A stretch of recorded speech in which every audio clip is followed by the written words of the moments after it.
ഇതിപ്പോ ഞാനെന്താ പറയാ, ഇതൊക്കെ ഓരോരുത്തരുടെ വ്യക്തിപരമായ കാര്യങ്ങളല്ലേ. ജോയ്ച്ചൻ തന്നെ ആലോചിച്ച് തീരുമാനിച്ചാ മതി. ശരി, എങ്കിൽ ഉമയായിരുന്നെങ്കിൽ ഇങ്ങനൊരു അവസരത്തിൽ എന്ത് ചെയ്യുമായിരുന്നു? ഇത് മൂന്നും ചെയ്യില്ല. പിന്നെ പോടാ പുല്ലെന്ന് പറഞ്ഞ് ചുണയുള്ള വേറെ നല്ല ആമ്പിളരെ കണ്ടുപിടിക്കും.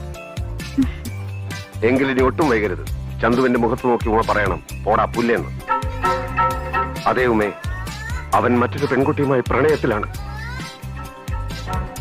ചേറായിലെ സിറിയക്കിന്റെ മകൾ ലില്ലി സിറിയക്ക്. അവൾ ഏകദേശം 3 മാസം ഗർഭിണിയാണോ എന്നും സംശയമുണ്ട്.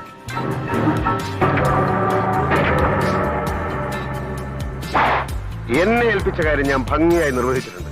ഇനി അവൾ എന്തെങ്കിലും ചോദിച്ചാൽ ഞാൻ പറഞ്ഞതെല്ലാം സത്യമാണെന്ന് മാത്രം നീ പറഞ്ഞാണ്. നീ എന്താ പറഞ്ഞത്? അതൊന്നും ചോദിക്കണ്ട. വളരെ മോശമായ കാര്യങ്ങളാണെന്ന് മാത്രം തൽക്കാലം മനസ്സിലാക്കിയാൽ മതി. പോണ്ടിച്ചേരി ചെന്നിറങ്ങിയാലുടൻ ആദ്യം കാണുന്ന പള്ളി കയറി